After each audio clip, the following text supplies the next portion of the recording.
이사야 11장 2절 말씀입니다. 그의 위에 여호와의 영 곧 지혜와 총명의 영이요 모략과 재능의 영이요 지식과 여호와를 경외하는 영이 강림하시느니. 아멘. 가지라고 불린 메시아에게 하나님의 영이 임합니다. 하나님 본인에게 하나님의 영이 임한다고 말하지는 않겠죠. 임하는 것은 내 밖에서 내 영과 교체한다는 게 아니고 내 영 위에 밖에서부터 온 영이 덮으시고 나의 영을 다스리고 나의 영과 함께 역사한다는 그런 종합적 의미를 임재한다 이렇게 표현하는데, 내 영 위에서 내 영을 덮고 있는 그런 상태를 임재라 그런단 말이죠.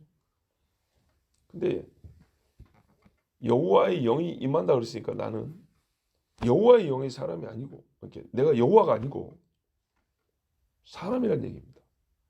근데 우리가 알다시피 메시아 예수는 하나님이시잖아요. 그래서 이 말이 허용이 되냐? 됩니다. 왜요? 지금 사람 이야기하고 있잖아요. 1절부터 이새의 줄기에서 난 이새의 자식인 사람 이야기하고 있다고. 즉 여기서는 예수님의 인성을 생각해야 되는 겁니다. 아무리 하나님 자신이지만 사람을 오셨을 때 100% 사람이기 때문에 사람 메시아는 하나님의 영에 의해서 덮음을 받고 난 다음에서야 하나님의 속한 일, 하나님과의 연합 안에서 함께 살 수 있고 행할 수 있다는 겁니다. 결론입니다만은 하나님이 인간으로 오셨을 때도 하나님의 영이 임하지 않고는 하나님의 뜻을 알지도 못하고 행할 수 없다면 우리 같은 사람들이야 하나님의 영을 배제하고 주님을 알고 믿고 주의 뜻을 행한다는 것은 절대로 불가능합니다. 자, 하나님의 영에 의해서 사로잡힌 자, 또 하나님의 뜻을 깨닫고 하나님과 함께 일하는 자가 되기 위해서는 하나님의 영이 임재해야 됩니다. 하나님의 사자로 살기 위해서, 그리고 하나님의 나라를 다스리는 메시아 다윗이 되기 위해서는 하나님의 영이 임해야 합니다. 여기 보면 종류를 열거해놨어요. 하나님의 영이 100가지가 있는데 그 중에 몇 가지가 출장을 와가지고 이 영역에서만 작동하는 하나님의 영의 어떤 부분이 있다는 게 아니고, 하나님의 영이 요러요러한 영역에 어떻게 해요? 역사하셨다는 거죠. 일을 하셨다는 거예요. 가능하도록. 즉 하나님의 나라를 다스리는 다윗은 하나님의 영에 의해서 요러요러한 신성에 속한 능력이 함께해야 다윗의 일을 할 수 있었다 그 말입니다. 그것이 무엇이냐 한번 보겠습니다. 예수님이 요단강에서 세례 받으실 때 먼저 성령이 임했음을 우리가 알 수 있습니다. 우리 번역에는 그의 위에 여호와의 영 곧 두루룩 영이 강림하시리니 이렇게 돼 있죠. 이제 말의 순서는 그의 위에 여호와의 영이 임재하시리니 하고, 그 영이 무엇냐, 어떤 일을 하시냐 할 때 뒤에 이렇게 원래 연결되어 있는 거거든요. 자, 먼저 성령이 임하셨다. 공생의 사역을 시작하실 때 성령이 임하셔가지고 이 중에 능력들을 더하셨어요. 만일에 여러분 성령이 임할 필요가 없었다면 오지 않았을 겁니다. 그렇죠? 하나님은 쓸데없는 일을 절대 안 합니다. 인간으로 메시아는 반드시 성령이 임하셔야 됐고, 그가 공적인 사역을 함에 있어서 공적인 성령 임재의 증거가 드러날 필요가 있었기 때문에 하나님 그렇게 하셨어요. 자, 첫 번째, 지혜와 명철의 영이요. 우리 번역에는 지혜와 총명의 영이요. 이렇게 돼 있어요. 이거 잠언에서 많이 보는 거 아닙니까? 그렇죠? 잠언에서 아들에게 아버지가 하셨던 거는 전부 다 내 아들아 지혜를 얻어라, 명철을 얻어라 그랬죠. 진짜로 아버지가 아들한테 이걸 주시네요. 잠언이 처세술 얘기가 아니라고 반복하여 말씀드렸습니다. 처세술은 잠언에서 발견한 아주 표면적인 거예요. 삶을 이렇게 살아야 한다는 거. 그러나 잠언의 근본으로 들어가면 어찌하면 생명에 이르는가, 사망을 피하고 생명에 이르는가는 아주 본질적인 질문에 대한 대답이라고 그랬어요. 그리고 그 지혜가 생명이다. 그 지혜는 예수를 가리킵니다 그랬어요. 근데 그 예수가 육체로 온 사람일 경우에는 역시 본인도 어떻게 한다고요? 지혜로워져야 되는 거예요. 총명해져야 되는 거예요. 그러면 잠언에서 아들이 어떻게 지혜롭고 총명해지죠? 내 아들아, 아버지의 말을 들으라 그랬어요. 그렇죠? 근데 아버지의 말을 입에 말르고 귀로 듣는 것이 아니라 아버지의 영이 아들의 영 위에 있다면 이거보다 더 확실한 말함과 들음의 관계, 이보다 더 나은 게 없겠죠. 자, 하나님의 영은요, 이새의 아들 다윗을, 곧 메시아를 기계처럼 사용하지 않으세요. 메시아는 기계적 도구고 여기서 임하는 주의 영은 기름이 됐든 전기가 됐든 에너지원이다 이런 게 아니에요. 하나님은 우리도 그렇게 안 쓰세요. 그런 방식으로. 주의 영은 사람인 메시아의 내면을 먼저 지배하고 다스렸습니다. 하나님의 영은 우리에게 기술적 능력을 먼저 주지 않아요. 우리의 영을 먼저 하나님과 합하게 만들어요. 여기 보시면 주의 영이 임해갖고 하는 것이 전부 다, 아니 먼저 하는 것, 그 중에 먼저 하는 것이 아버지의 영으로 예수의 영이 다스림을 받게 하는 것. 뭐 한자 표현하면 아버지의 영화 되게 하는 것. 아버지의 영처럼 내 영이, 한글식으로 하면 닮은데 너무 닮아 똑같아 할 정도로 선자들의 사도들의 마음이 하나님과 같은 마음을 품잖아요. 그 이상이죠. 조금 더 똑똑하게 만드는 것이 아니라 본질적으로 하나님의 지혜가 임하고 명철이 그에게 있게 합니다. 나눠준 게 아니라 보세요. 하나님의 영에서부터 뭐가 나와서 아들에게 주입된 게 아니라 영 자체가 영 위에 계신다잖아요. 그죠? 본질과 본질의 만남. 예수 메시아의 지혜는 아버지와 다른 적이 한 번도 없었습니다. 실수가 있어서 다시 배우고 수정해야 할 생각이나 말씀을 한 적도 없습니다. 예수의 삶에 보세요. 어떻게 지혜로웠는가. 부족한 지혜, 서투른 명철에 의해서 예수님 입에서 말이 나온 적도 없었어요. 항상 예수님의 말은 모든 말이 생명에 이르는 말씀이었고 예수님의 생각은 하나님 아버지의 뜻과 항상 일치했어요.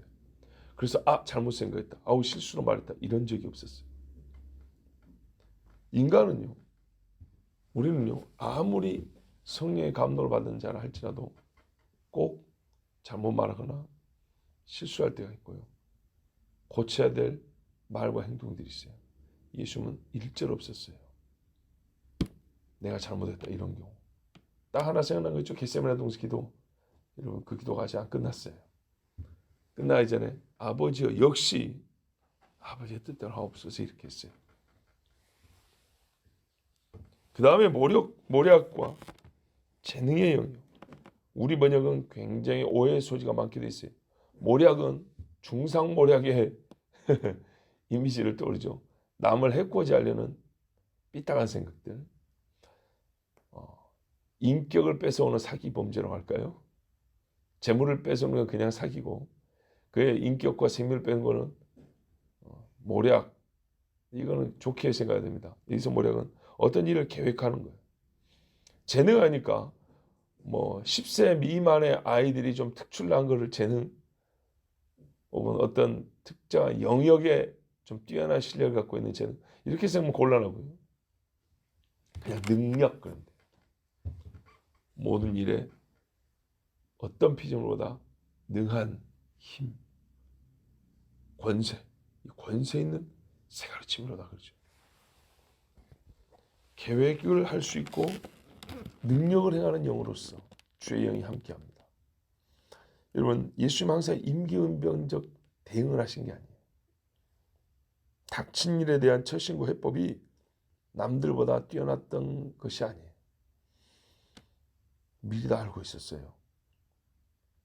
그리고 예수님이 하신 일들은 하나님 아버지의 섭리가 무엇인지 알았기 때문에, 이 일 다음에 하나님이 아버지가 하시고자 하는 일이 뭔지 알았기 때문에 예수님의 일은 때로 계획적이었어요.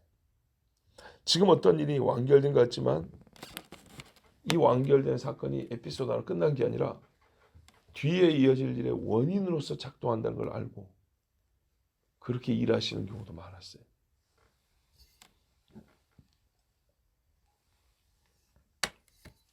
이 일들을 함에 있어서 또 어떤 영이나 사람과 피조물의 방해를 받지 않았어요. 방해하는 것을 다 물려내고 제거하고 행하셨어요. 우리는 만일 예배당에 오려고 해도 무릎만 조금 아파도 그 방해로 못 나올 겁니다. 아파트 문 열고 나오는데 갑자기 새까만 사람이 지나면도 무서워서 2번 해가 뜨기 전에 문을 못 열 겁니다. 그렇게 방해를 받아요. 그 작은 것에도 큰 일을 못하는 방해를 받아요. 축구공 선수들이 엄청 세게 차죠. 엄청나게 세게 쫙 발로 찼는데 공이 골대로 나가다 옆에서 누가 살짝만 스쳐도 각이 확 틀어져가지고 골대 안 들어가죠. 우리는 그런 식으로 방해를 받아요. 예수님은요, 그보다 더 큰 힘의 방해도 밀고 나가버렸어요. 바다가 방해하면 살겠습니까, 여러분? 바람이 방해하면 견딜 수 있겠어요? 어림도 없는 이야기죠. 어떻게 사람이 바람을 이겨낸단 말입니까? 근데 예수님이 잠잠하라, 왜 이렇게 시끄럽냐 그랬더니 잠잠해져 버렸죠. 그러니까 그 배에 탔던 사람들이 저가 듣기에 바람과 바다도 명한즉 순종하는 고, 이 능력이에요. 우리 주님은요, 계획하고 일하셨어요. 대표적으로 뭐였죠? 얼마 후면 인자가 이렇게 되리니, 며칠 후면 인자가 이렇게 되리니. 그래서 거기에 맞춰서 오늘 행선지를 정했어요. 오늘 누구를 만날 것인가 계획하셨어요. 저기 광장 사거리에 가면 나귀 새끼 하나 묶여져 있을 건데 끌고 와라. 오늘 너희들과 함께 만찬을 해야겠다. 어느 집에 가면 방이 준비되어 있을 거다. 다 알고 계시죠? 계획하는 영이에요. 시간표를 짤 줄 아는 영이에요. 너무 이거는 급이 낮은 표현인데 하나님의 시간표대로 알고 행하시는 분이었어요. 능력. 다시 능력을 보면 그렇게 자연 만물과 피조물을 복종시키는 능력 뿐만 아니라 귀신을 복종시켰어요. 조용하고 나오라! 그랬더니 더러운 귀신들이 쏙쏙 나왔어요. 본인을 내어주는 능력이 있었어요.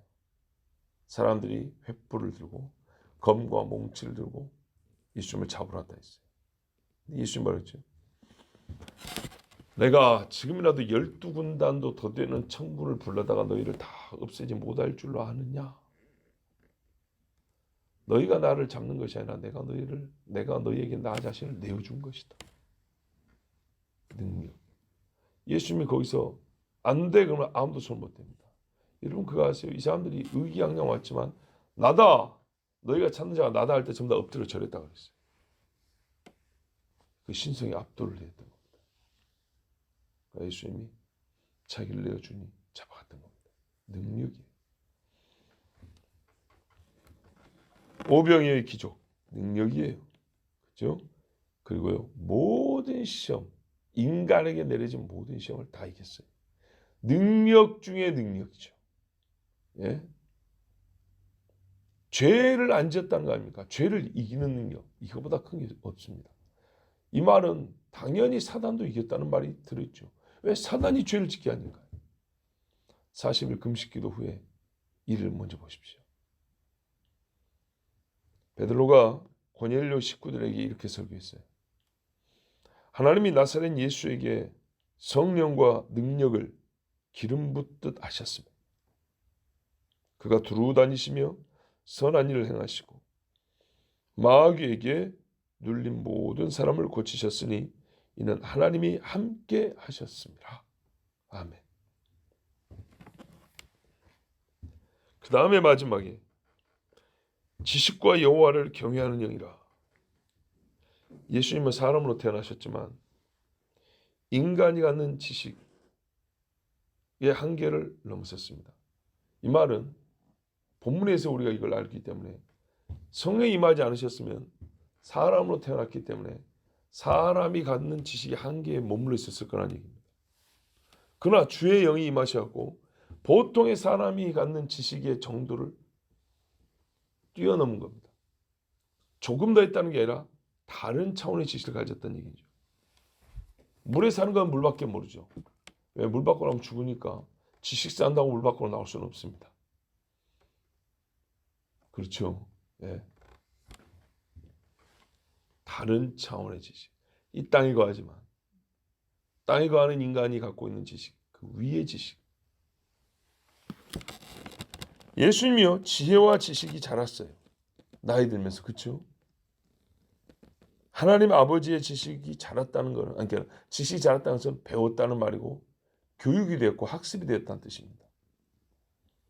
그래서 하나님 자신은요 지식이 자라지 않아요. 전지. 만약에 하나님이 지식이 자라고 능력이 자란다면 신이 아니죠. 예. 근데 예수님은요. 그러니까 잘한다는 지식이 있을 수 있나요?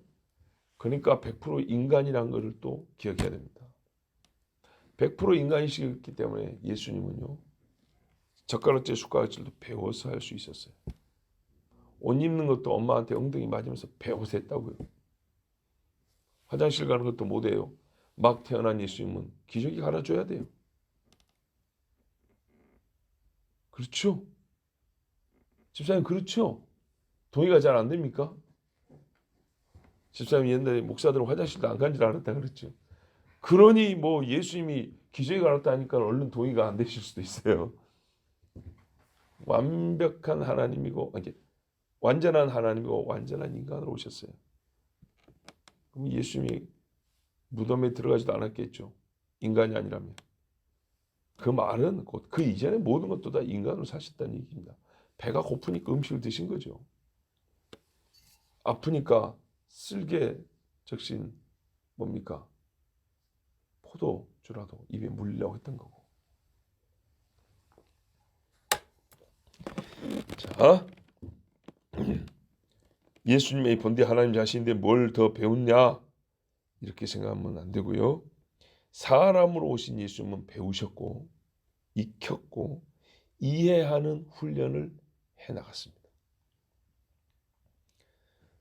그러나 만약에 이것이 모든 인간이 하는 정도의 지식을 얻는 수고였다면 잘해야 바리새인 학교 우등생이나 되었을 겁니다. 그렇죠? 그러나 하나님의 비밀한 일은 하나님이 가르쳐 주셔야 합니다. 예를 들어볼까요? 베드로가 말입니다. 너희는 나를 누구라 하느냐 할 때 주는 그리스도시요 살아계신 하나님의 아들이십니다. 물론 히브리식으로는 당신은 그리스도고 살아계신 하나님의 아들입니다. 이렇게 돼 있어요. 근데 이제 말이 그렇지만 당신하고 있고 건방지게 당신 이런 말이 아니에요. 그래서 우리 번역이 뭐 잘못된 건 아니에요. 주님은 우리가 기다린 메시아 그리스도시고 하나님의 아들입니다. 이랬을 때 살아계신 하나님의 아들입니다. 그때 예수님 말했어요. 바요나 시모나 이게 요한의 아들 시모나 네가 복이 있도다 이를 내게 알게 하니라. 제가 그래서 항상 강조했어요. 지식과 믿음은 별개가 되지 않는다고. 온전하게 지식 자체의 문제가 아니라 그 지식을 확실하게 100% 온전하고 완전하게 내 것이 되게 했을 때 거기에 믿음이 같은 정도로 발생을 해요. 예수님에 대한 지식이 여러분 나에게 그대로 다 들었다 생각하세요. 믿음이 안 생길 수가 없어요. 왜냐하면 사람은 지식에 의해서 속이 변하고요. 행동과 말이 지향하는 바가 다 달라지게 돼 있어요. 즉 믿음의 어떤 부분이 지식에서 발생하기 시작해요. 자 보십시오. 바요나 시몬아 네가 복이 있다. 이를 내게 알게 하니는 지식이죠. 하나님이시니라. 혈육이 아니요 하늘에 계신 내 아버지시니라 그랬다고. 바리새인 학교 학생 정도 수준을 넘어서는 그 다른 차원의 그 높은 차원의 지식은 하늘에 계신 아버지가 가르쳐 주는 거예요. 자, 요거를 베드로가 갖고 있다는 것을 받았다는 걸 알고 그걸 칭찬하는 예수님이 갖고 있는 지식은 어디서 왔을까요? 아버지 요셉에게 왔을까요? 동네 회당의 할아버지한테 왔을까요? 아니죠. 주의 영입니다. 예수님이 가르친 내용을 보세요. 사람이 아버지께 가는 길, 마지막 날에 있을 환난과 이스라엘의 회복에 대하여. 이거는 사람이 가르칠 수 없는 지식입니다. 하나님 나라에 관하여 그가 말씀한 지식은 다 아버지가 가르쳐 주신 거고 이를 알게 아니면 혈육이 아니오 하늘에 계신 하나님 아버지였습니다. 자 여러분 이렇게 인간으로 오신 예수님은 하나님의 영으로 임재가 있어 충만하고 하나님의 일을 그렇게 하셨음에도 불구하고 주님 보세요. 이런 영을 받으셨다. 이것도 중요합니다. 받으셨다. 받아야 되는 걸 알았다. 수용했다. 겸손입니다. 예수님의 성품, 덕목 중에 도드라진 게 뭐냐면 겸손이었습니다. 나는 마음이 온유하고 겸손하니 그랬어요. 그는 자기를 낮춰서 나귀 새끼를 타고 오셨다 이렇게 말했어요. 스스로 아버지의 독생자하셨지만 아버지께 복종하셨고 하나님 아버지를 없인 여긴 적이 없으며 인간은 가끔 그럴 때가 있죠. 원망도 하죠. 아버지를 가벼이 대하거나 아버지 없는 자기 영광을 추구한 적이 한 번도 없습니다. 사람 중에는요 이런 은사만 좀 받아도 여호와의 영이 본질과 본질로서 임하는 정도가 아니라 진짜 에너지원 정도로만 주의 영이 역사해도 지가 인간이 된 것처럼 정말 끝에서 진짜 꼴값을 떠는 인간들이 있는데 예수님은 그렇게 하지 않으셨어요. 아버지와 가장 친밀한 분이시로되 항상 아버지를 두려움으로 엎드려 기도했어요. 다윗의 삶과 같았고 다윗은 그랬잖아요. 항상 하나님 앞에 엎드렸어요. 가장 뛰어난 왕임에도 불구하고 하나님 앞에 울었어요. 이게 다윗이죠. 히브리서에 뭐라 했어요? 예수께서 이 땅에 계실 때 심한 통곡과 간구로 들으심을 받았고 이렇게 돼 있어요. 예수님이 통과할 일은 뭡니까? 우리같이 한 맺힌 죄나 지었습니까? 아니죠. 항상 아버지를 두려움으로 엎드렸어요. 다윗의 삶과 같고 더 다윗 같은 다윗으로 그렇게 사셨어요. 그래서 예수님을 따르는 자들은 다 한결같이 하나님 여호와를 두려워합니다. 여러분 제가 여러분에게 가르쳐드린 것이 틀리지 않았다는 게 여기서 증명이 되잖아요. 이 하나님을 믿는 자는 하나님을 사랑해야 되고 두려워야 되는데 그 정도로 일치한다. 많이 사랑한 자일수록 많이 두려워하게 돼 있고 많이 두려워한 자일수록 많이 사랑하게 돼 있어요. 예수님보다 아버지 사랑한 자가 누굽니까? 예수님보다 아버지를 경외한 자가 누가 있습니까? 그리고 예수님 말했어요. 내가 한 것처럼 너희도 똑같게 하려고 내가 한 대로 따라하게 하려고 내가 너희에게 주와 선생으로 가르쳤다 그랬어요. 예수님을 따르는 자들은 다 하나님을 두려워하게 되었으니 이것은 선생 되신 예수께서 보여주시고 가르치신 바입니다. 자 여러분 내가 하나님의 사람인지 알고 싶으면 내 영을 살펴보면 됩니다. 영을 달아보세요. 어떤 영이 나에게 임하였는지 증거로서 확인해 보십시오. 악신이 임하면요 사울 같은 짓을 하고 성령이 임하면 다윗의 행위를 합니다. 물론 우리 인간 수준에서는 마지막부터 보면 더 확인이 쉽죠. 행위부터 보면 확인이 쉽죠. 우리는 속을 못 들어보니까. 그러나 내 자신을 볼 때는 속부터 볼 수 있습니다. 나는 하나님을 경외함이 있는가? 하나님이 두려운가? 못된 짓 생각할 때마다 하나님이 신경 쓰이는가? 그리고 잘못했다 생각하면 바로 하나님 앞에 죄를 고백하고 용서를 구하는 회개하는가? 매우 기초적인 것이지만 이것이 내 영을 확인해보는 방법입니다. 하나님의 사람으로서 주의 일을 이제 하고자 한다면, 이제 사역을 하고자 한다면 역시 주의 영이 임한 사람이어야 합니다. 성령과 지혜가 충만한 자들을 7 집사로 세웠다 했습니다. 디모데에게도 뭐라 했어요? 감독에 합당한 자는 하면서 쫙 열거된 것들을 보면 보통 삶의 열매들인데 이는 성령이 아니고서는 불가능하기 때문에 그는 합당한 기준이었습니다. 예수님께서 하나님의 영의 임재로 다스림과 권능을 받아 일하였습니다. 그렇다면 모든 사람은 하나님의 영으로서만 하나님의 일이 시작됨을 인정해야 됩니다. 예수님도 보세요. 하나님의 영이 주어짐으로 말미암아 우리가 지금 열거한 그 이상의 성경에 기록된 모든 일을 행하셨어요. 우리도요. 그리스도인이 되고 또 그리스도처럼 살고자 한다면 반드시 주의 영이 임하여 우리를 변화시켜야 되고 주의 영의 권능에 의해서 우리가 어떻게 해요? 인도를 받아야 돼요. 도움을 받아야 돼요. 구원이건 사역이건 아니죠. 구원과 사역 둘 다 하나님의 영의 임재가 먼저입니다. 기도하겠습니다. 주여 감사합니다. 주께서 그래서 먼저 기도하시고 사역을 행하셨습니다. 제자들에게도 먼저 기도하라. 내가 보혜사 성령을 보내주리니 하고 그렇게 기도하게 한 다음에 사도로 사역을 시작하셨습니다. 그 120명 중에는 예수 십자가에 못 박아 죽임당할 때 도망간 자도 있고 부활을 믿지 못한 자들도 많았습니다. 그러나 주의 영이 그들의 심령을 변화시키시고 중생케 하시고 그리고 권능을 주사 그리스도의 증인이 되게 하셨습니다. 아버지, 우리는 이미 그리스도의 증인으로 살아야 된다고 말하고 있는 자입니다. 우리는 이미 예수의 영으로 말미암아 다시 태어남을 경험했어야 했고 우리는 이미 예수 따르는 삶이 나타나는 사람이어야 합니다. 주여, 우리에게 증거가 있습니까? 예, 증거가 보입니다.